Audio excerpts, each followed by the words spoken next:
Resposta do Sr. Allan Kardec, a Gazette de Lyon.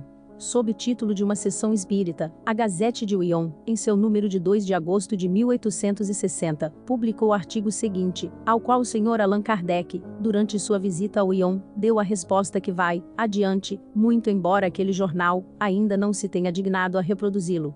O artigo: são chamados de espíritas certos alucinados que, não obstante haverem rompido com todas as crenças religiosas de seu tempo e de seu país, pretendem entrar em relação com os espíritos. Concebido das mesas girantes, o espiritismo não passa de uma das 1000 formas desse estado patológico, em que pode cair o cérebro humano, quando se deixa levar, por essas 1001 aberrações de que a antiguidade, a Idade Média, e os tempos atuais, não deixaram de dar muitos exemplos. Condenadas prudentemente pela Igreja Católica, todas essas pesquisas misteriosas, que escapam ao domínio dos fatos positivos, não têm outro resultado senão produzir a loucura nos que delas se ocupam, supondo que este estado de loucura já não tenha passado ao estado crônico no cérebro dos adeptos, o que está longe de ser demonstrado.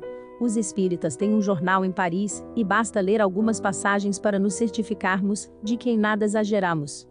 A inépcia das perguntas dirigidas aos espíritos evocados, só é comparável à estupidez de suas respostas, e, com razão, é permitido dizer-lhes que não vale a pena voltar do outro mundo para falar tantas tolices. Enfim, essa nova loucura, copiada dos antigos, acaba de abater-se sobre nossa cidade. Lyon possui espíritas e é em casa de simples tecelões que os espíritos se dignam manifestar-se. O antro de Troponils está situado numa oficina, o sumo sacerdote do lugar é um tecelão de seda, e sua esposa é a Sibila. Os adeptos são, em geral, operários, pois ali não são recebidos facilmente os que, pelo seu exterior, possam denunciar muita inteligência. Os espíritos só se dignam manifestar-se aos simples. Provavelmente foi isso que nos valeu, para sermos admitidos naquele lugar. Convidado a assistir a uma das reuniões hebdomadárias dos espíritas lioneses, entramos numa oficina onde se achavam 4 teares, um dos quais parado. Ali, entre as 4 forcas dessas máquinas, a Sibila sentou-se à frente de uma mesa quadrada, sobre a qual havia um caderno e, ao lado, uma pena de ganso. Notai bem que dissemos uma pena de ganso, e não uma pena metálica, pois os espíritos têm horror aos metais. 20 a 25 pessoas de ambos os sexos, inclusive este vosso servo, formavam um círculo em torno da mesa. Depois de um pequeno discurso do sumo sacerdote sobre a natureza dos espíritos, tudo num estilo que deveria encantar os espíritos, devido à sua simplicidade, começaram as perguntas. Nota: as comunicações espíritas demonstradas nas sessões dirigidas por Kardec na época, sempre suscitaram muitos inimigos, dentre os quais o entendimento da doutrina espírita era muito raso, muitos deles repudiavam o estudo espírita. Desta forma o espiritismo kardecista desde o seu início enfrentou muitos adversários.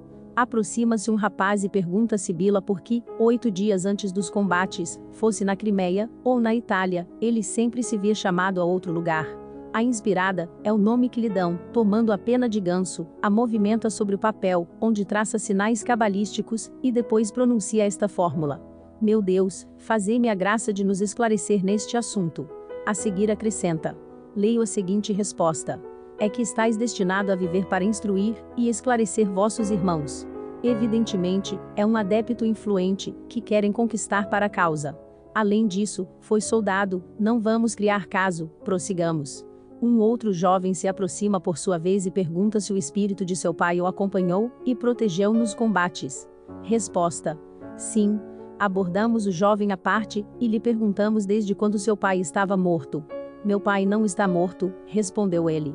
A seguir apresenta-se um velho e pergunta, notai bem a sutileza da pergunta, imitada de Tarquínio, o antigo, se o que ele pensa, foi o motivo pelo qual seu pai lhe deu o nome de João. Resposta: sim.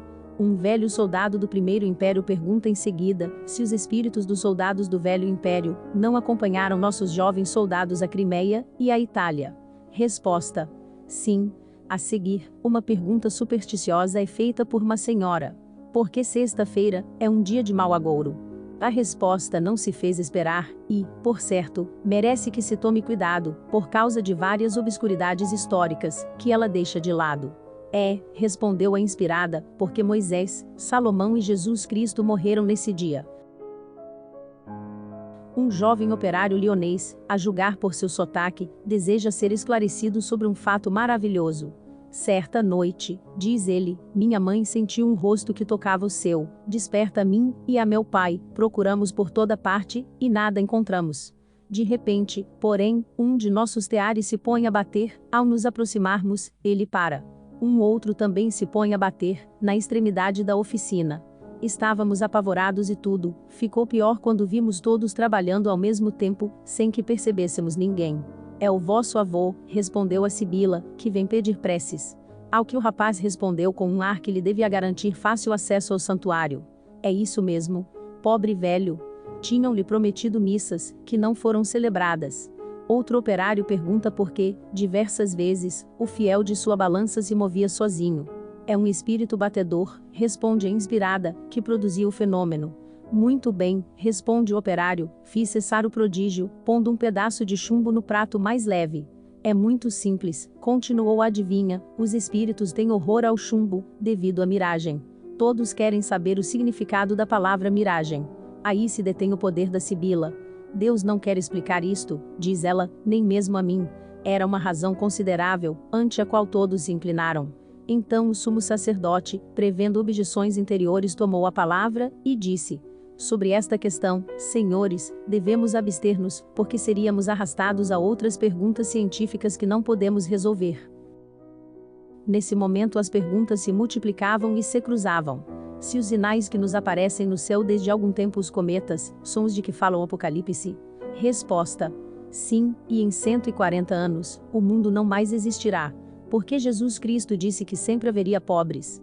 Resposta: Jesus Cristo quis falar dos pobres de espírito, para estes, Deus acaba de preparar um globo especial. Não realçaremos toda a importância de semelhante resposta. Quem não compreende quão felizes serão os nossos descendentes, quando não mais tiverem de temer o contato com os pobres de espírito. Quanto aos outros, a resposta da Sibila felizmente deixa supor que seu reinado terminou. Boa notícia para os economistas, a quem o problema do pauperismo impede de dormir. Para terminar, aproxima-se uma mulher entre 40 e 50 anos, e pergunta se seu espírito já foi encarnado e quantas vezes. Como eu, ficaríeis muito embaraçado para responder. Mas os espíritos têm resposta para tudo. Sim, responde a pena de ganso, foi 3 vezes.